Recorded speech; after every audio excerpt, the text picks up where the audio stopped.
University మంచి భవిష్యత్తు కోసం తెలుగు విద్యార్థులు ఇష్టపడే యూనివర్సిటీ. కాల్ 9059052378 9059052379.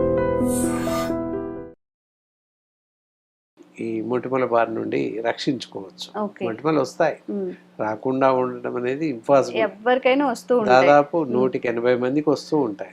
సార్ జనరల్ గా అమ్మాయిలు పీరియడ్స్ లో ఉండే ముందు అంటే ఒక 1 వీక్ ముందు నుంచి కూడా పింపుల్స్ వస్తూ ఉంటాయి కదా, ఇది ఎందుకు జరుగుతుంది? హార్మోన్స్ ఇంబ్యాలెన్స్ వల్ల వస్తుంటాయి. హార్మోనల్ ఇంబ్యాలెన్స్ హెచ్చు తగ్గులు జరుగుతాయి. దాని వల్ల వస్తే that is no problem at all. Maybe ఎవరికైనా 180% మంది పీపుల్స్ కి ఆడవచ్చు మగవచ్చు ఎవరికైనా కూడా మొటిమలు వచ్చే అవకాశం ఉంది, వస్తాయి అంతే. అందులో రాకుండా ఉండడానికి ఎలాంటి జాగ్రత్తలు లేవు, ఏం చేయడానికి లేదు. రాకుండా అడ్వాన్స్ ప్రికాషన్స్ ఏమీ లేవు. కొంతలో కొంత కాపాడుకోవచ్చు, రాకుండా కొంత కాపాడుకోవచ్చు. ఎలా ఆ జాగ్రత్తలు చూద్దాం, ఎలా రాకుండా ఏం చేయవచ్చు అనే దానికి కొంచెం చూద్దాం. కొంచెం ప్రైమరీగా ఏంటంటే ఇందాక చెప్పుకున్నట్టు శరీరంలో మార్పులు జరగడం వల్ల మొటిమలు వస్తాయని అనుకున్నాం, తెలుసు. అది కాక రక్తంలో కొంచెం కొన్ని రకాల బ్యాలెన్సెస్ తప్పుతాయి. రక్తంలో కొంచెం రక్త దోషం జరుగుతూ ఉంటుంది, రక్తంలో మార్పులు జరుగుతాయి, అది కూడా ఒక కారణం అవుతుంది. తర్వాత మనం నివసించేటటువంటి జీవించే జీవన శైలి కూడా ఒక రకమైన ప్రాతినిధ్యం వహిస్తుంది. ఎక్కువసేపు ఎండలో ఉండడం, ఎక్కువసేపు బాయిలర్ దగ్గర అంటే ఇట్ మీన్స్ కిచెన్లో ఎక్కువసేపు ఉండడం, ఇలాంటి చేసేవారికి కూడా మొటిమలు రావడానికి అవకాశం ఉంది. And then as well as మనం తీసుకునే ఆహారం కూడా ప్రధాన పాత్ర వహిస్తుంది ఇక్కడ. ఏంటి ఈ రోజుల్లో చాలా మంది నూడిల్స్ తినడానికి చాలా ఇష్టపడతారు. నూడిల్స్ తినని వాడు లేడు అని చెప్పొచ్చు. 100కి 99 మంది తింటారు, ఒక్కలేమో చెప్పలేను అలాంటి పిచ్చోళ్ళు తింటారు అంతే. ఎస్, దట్ ఈస్ ఫ్యాక్ట్ అనమాట. కాబట్టి నూడిల్స్ తినడం అనేది అంత శ్రేయస్కరం కాదు ఫస్ట్. ఇది కాక ఎక్కువగా ఆయిల్ ఫుడ్స్ తినడానికి అలవాటు పడ్డారు. తర్వాత ఉదయం లేచిన నుంచి రాత్రి పడుకునే వరకు అన్ని రకాల ఆహార పదార్థాలు ఆన్లైన్ ప్యాకేజ్ తెప్పించుకొని తినేవాళ్ళు 125% మంది ఉన్నారు. ఎస్, సో అలాంటి వాటి వల్ల కూడా ఆరోగ్యం దెబ్బతింటుంది. ఈ మొటిమలు రావడానికి ఎక్కువ కారణాలు. సో ఎందుకంటే ప్యాకేజ్ ఫుడ్ ఎక్కువ రోజులు ఉండదు కనుక preservatives, so many preservatives can be added in parcel food. Pack చేయబడ్డ ఆహారంలో కొన్ని రకాల ప్రిజర్వేటివ్స్ కలుపుతుంటాం. సో అది ప్రాబ్లమేటిక్గా మారుతుంది. నిల్వ చేసిన ఆహారంలో ఒక రకమైన విషతుల్యమైన రసాయనాలు వెలువడుతూ ఉంటాయి. తర్వాత ప్యాక్ చేయబడ్డటువంటి పాత్రలు, వాటి వల్ల కూడా కొన్ని రకాల విషతుల్యమైన రసాయనాలు వెలువడుతుంటాయి. సో ఇవన్నీ కాంపౌండ్ అయి చర్మం పైన మొటిమలు మచ్చలు రావడానికి అవకాశాలు ఎక్కువగా. సార్ మరి ఎట్లాంటి ఏమైనా ఫేస్ ప్యాక్లు కానీ లేకపోతే ఆయుర్వేదంలో ఏదైనా మెడిసిన్ కానీ ఉన్నాయా ఆ నల్ల మచ్చల నుంచి బయటపడటానికి? ఇక్కడ మొటిమలు తగ్గడానికి మనం ముందు జాగ్రత్త చర్యగా ఎక్కువ సార్లు ఎవరికి వారు ఎక్కువ సార్లు చల్లటి నీటితో ముఖం కడుక్కోవాలి అంతే. ఎందుకంటే ముఖం పైన మలినాలు చేరిపోతాయి, బ్యాక్టీరియా చేరిపోతుంది, దానివల్ల మొటిమలు ఏర్పడతాయి అనుకున్నాం కనుక ఎక్కువ సార్లు ఫేస్ని వాష్ చేసుకోవాలి.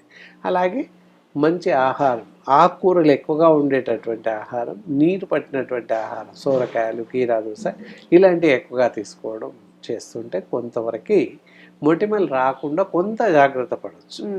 ఒకవేళ వచ్చాక మరి వస్తే ఏం చేయాలి కదా, వస్తే ఏం చేయాలి అని చూసినట్లయితే ఇందాక చెప్పినటువంటి ఆయిలీ ఫుడ్, డీప్ ఫ్రైస్, బయట దొరికే bakery items, junk foods, fast food సెంటర్లో లభించే ఆహారం ఏది తినకూడదు, అవాయిడ్ చేయాలి. నాన్ వెజిటేరియన్ పూర్తిగా మానేస్తే ఇంకా మంచిది. ఇలా చేస్తే మొటిమలు రాకుండా కొంత కాపాడుకోవచ్చు. వచ్చాక కూడా ఇలాంటి ఆహారం తినకూడదు, బాగా గుర్తుపెట్టుకోవాలి. ఇందాక చెప్పిన సోరకాయలు, దోసకాయలు, బీరకాయలు ఇలాంటివి ఎక్కువగా తీసుకుంటూ ఉండాలి. దాంతోపాటు చేదు కూరలు, కాకరకాయ, మెంతి కూర ఇలాంటివి ఎక్కువగా తీసుకున్నట్లయితే స్కిన్ రిలేటెడ్ కనుక త్వరగా తగ్గే అవకాశం ఉంటుంది. అండ్ చిట్కాల దగ్గర వచ్చినట్లయితే ఇంట్లో మనం ఏం చేయవచ్చు అని చూసినట్లయితే వీళ్ళు నీట్గా ముఖం బాగా కడిగేసి తడి ఆరిపోయిన తర్వాత ఫేస్కి అంతా కూడా నువ్వుల నూనె కాస్త పట్టించాలి, నూనె పట్టించాలి ఫేస్కి. పట్టించేసి బాయిల్ అవుతున్నటువంటి నీరు మరగబెట్టి ఒక గిన్నెలో పెట్టేసుకొని ఫేస్ అంతా గిన్నెలోకి పెట్టుకోవాలి. ఇలా నీటి ఆవిరితో మొత్తం ఆయిల్ అంతా డివాపరేట్ అయిపోతుంది. ఓకే. ఫేస్కి పెట్టిన ఆయిల్ అంతా డివాపరేట్ అవుతుంది. ఫస్ట్ పల్సగా రాసేయాలి ఇంకెవరికి. రాసిన తర్వాత బాయిల్ అవుతున్నటువంటి నీరు ఒక బౌల్లో నీటిని బౌల్ చేసుకుని ఆవిరి పట్టాలి. నీటి ఆవిరి ముఖానికి పట్టించాలి. పట్టిస్తే ముఖం పైన ఉన్నటువంటి చర్మ రంధ్రాలన్నీ క్లీన్ అవుతాయి. సో దానివల్ల మలినాలన్నీ బయటకు వెళ్ళిపోతాయి.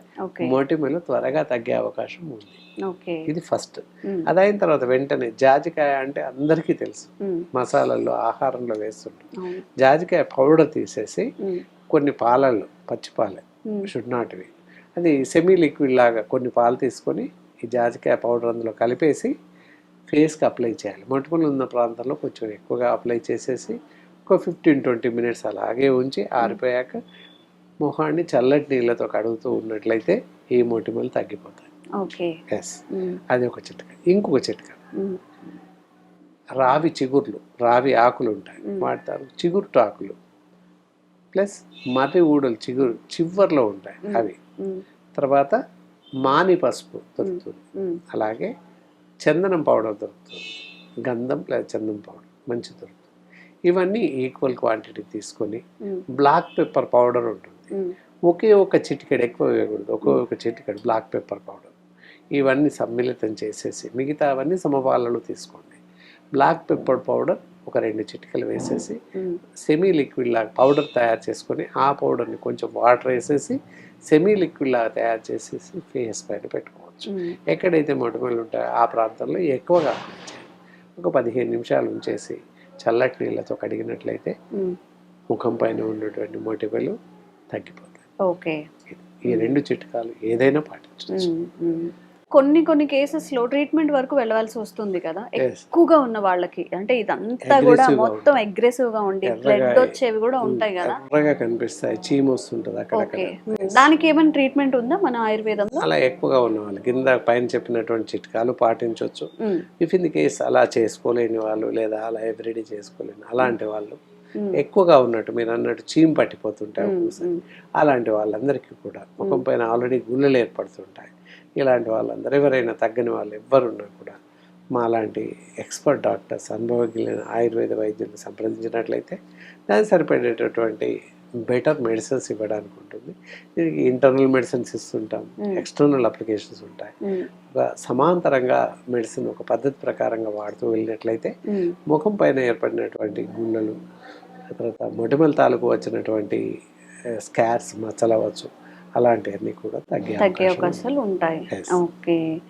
సో మనకి అంటే ఇది ఆరోగ్యమైన పరమైన చికిత్స ట్రీట్మెంట్ కాకపోయినా కానీ మనం మన డైలీ లైఫ్లో కాన్ఫిడెంట్గా ఉండాలి, అందరినీ ఫేస్ చేయాలి అన్నప్పుడు ఎవరు అవునన్నా కాదన్నా ఫేస్ అనేది చాలా ఇంపార్టెంట్. కాబట్టి డాక్టర్ గారు ఏవైతే చెప్పారో ఆ టిప్స్ పాటించండి. లేదు ఇంకా మేము కన్సల్ట్ అయ్యి తెలుసుకోవాలి అనుకుంటే ఒకసారి క్లినిక్ కూడా విజిట్ చేసి మీ సమస్యకి తగ్గ పరిష్కారం తెలుసుకోవచ్చు. Thank you sir. నమస్కారం. Sir, one life lesson what medicine has taught you. Whatever you can do without expecting. But I really believe మన పాజిటివ్ యాటిట్యూడ్ ఉంటేనే మనం ఏదైనా సాధించగలం. గట్ ని మనం కరెక్ట్ గా డీల్ చేసినట్లయితే అది మనకి పాజిటివ్ హార్మోన్స్ ని రిలీజ్ చేస్తుంది. షుగర్ వచ్చిన వాళ్ళ పరిస్థితి ఏంటి? పొట్ట దగ్గర పెరిగితే దాన్ని ఆండ్రాయిడ్ అంటారు, ఆండ్రాయిడ్ ఫోన్ కదా. అసలు థాట్స్ ఎందుకు వస్తాయి? బ్రెయిన్ డెడ్ అంటే దానికి ప్రపంచం అంతా కూడా కొన్ని నిర్దిష్టమైనటువంటి లక్షణాలు ఉన్నాయి. మానసికంగా ధైర్యంగా ఉంటే క్యాన్సర్ జయించవచ్చు. You are a doctor for a cause sir, అంతే. వాళ్ళకి వచ్చిన ఆదాయం కాకుండా ఫ్రీ సర్వీస్ ఎంతమందికో చేస్తుంది.